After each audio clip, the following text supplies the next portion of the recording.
इंदौर शहर में लगातार कोरोना मरीजों की संख्या बढ़ती जा रही है।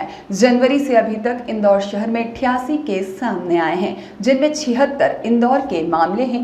साथ ही वर्तमान में 53 केस अभी एक्टिव हैं, जिनमें से एक अस्पताल में है और बाकी सब होम आइसोलेटेड हैं। देश भर में कोरोना के केस बढ़ते जा रहे हैं और अब इंदौर शहर, जो कि कोरोना काल में कोरोना का हब बन चुका था, उसमें भी कोरोना के केस लगातार बढ़ते जा रहे हैं। इन बढ़ती संख्या के चलते वर्तमान में अभी 53 केस एक्टिव हैं, जिनमें से एक मरीज अस्पताल में उपचाररत है और बाकी सभी को होम आइसोलेटेड कर दिया गया है। वहीं 2 दिन पहले 50 वर्षीय महिला की मृत्यु हुई है, जो अन्य बीमारियों से भी ग्रसित थी। यह महिला बाहर की है। वर्तमान में अगर देखा जाए तो जितने कोरोना मरीज देखने के लिए मिल रहे हैं, उन सभी की अधिकतर ट्रैवल हिस्ट्री बताई जा रही है।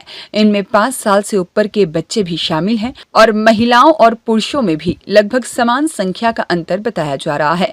वहीं CMHO ने कहा कि किसी भी प्रकार की कोई डरने वाली बात नहीं है, क्योंकि जो केस आ रहे हैं वह गंभीर रूप से नहीं है। घर पर ही उपचार करके मरीज ठीक हो रहे हैं। देखिए, कोविड को लेके हम लोग बार बार बोल रहे हैं कि कोविड को लेके कोई डरने घबराने की स्थिति अभी तक नहीं है और थोड़ा सा जो है, हम लोगों को जो कोविड प्रोटोकॉल्स हैं उनका पालन जरूर करना पड़ेगा, खासतौर पे उन लोगों में जो उम्रदराज हैं और जिनके साथ में दूसरी बीमारियां लगी हुई हैं, जिनको हम लोग कोमार्बिडिटीज़ बोलते हैं।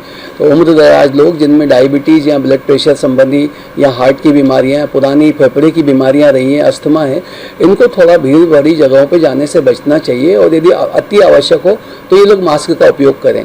तो ये हमारे कोविड प्रोटोकॉल्स की बात है। बाकी ऐसा कोई पूरे शहर में पैनिक या घबराने जैसी कोई भी चीज़ नहीं है और अभी तक मात्र 88 केस पॉजिटिव आए, जिसमें से 76 इंदौर के हैं और एक डेथ हुई है अभी रिसेंटली 2 दिन के अंदर, और वो भी मरीज काफ़ी सारी बीमारियों से ग्रसित था। पूर्व में उसका TB की बीमारी को लेके इलाज हुआ था, उसके अलावा अस्थमा भी था और हृदय से संबंधित बीमारी भी थी उसको, साथ में डायबिटीज़ भी था।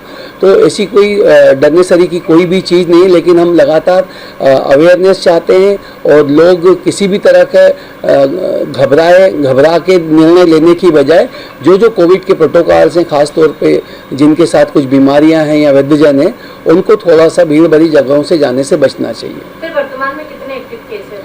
वर्तमान में 53 एक्टिव केस हैं और एक मरीज मात्र चिकित्सालय में भर्ती है। बाकी सभी को हम लोगों ने होम आइसोलेशन में रखा है और लगभग 7 दिन के बाद होम आइसोलेशन से सभी डिस्चार्ज हो जा रहे हैं।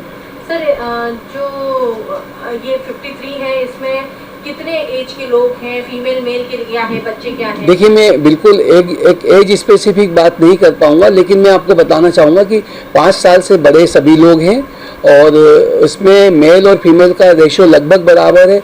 और जो भी एक्टिव एज के लोग हैं जो बाहर निकलते हैं, उन सभी में हमने कोविड के पॉजिटिव के जो मरीज हैं वो हमारे बीच में मौजूद हैं। और 5 साल से छोटे बच्चे जो भी घरों में कन्फाइंड हैं, उनमें किसी भी तरह का एक भी केस अभी तक पॉजिटिव प्राप्त नहीं हुआ है। सर, ये जो महिला जिनकी डेथ हुई है, मेल है फीमेल है और इनकी एज क्या थी और कहाँ की थी? ये फीमेल थी, लगभग 50-51 वर्ष की और रतलाम की निवासी थी और इंदौर में इनको उपचार के लिए रेफर किया गया था और उपचार के दौरान इंदौर के MRTB अस्पताल में इनकी मृत्यु हुई है। सर, ये 53 जो केसेस है, ये इनकी क्या ट्रैवल हिस्ट्री है या किसी के संपर्क में? ज़्यादातर मामलों में ये देखने में आ रहा है कि पेशेंटों की ट्रैवल हिस्ट्री है और इसीलिए हम बोल रहे हैं कि जिन भी लोगों को कोमार्बिडिटीज़ है या जो भी लोग वृद्धजन हैं, वो यदि ट्रैवल वगैरह उनको करना पड़ रहा है तो कोविड प्रोटोकॉल्स का पालन करते हुए ट्रैवल करें। सर, टेस्टिंग के लिए जो टेस्टिंग बढ़ाई गई है क्या? टेस्टिंग के लिए अभी तक हमारे कुछ हम लोगों को शासन की तरफ से कोई विशेष गाइडलाइंस जारी नहीं की गई हैं, लेकिन जिनको भी लक्षण है उनके लिए शासकीय सेवाओं में हमारे MYH और MRTB अस्पताल में टेस्टिंग की सुविधा उपलब्ध है।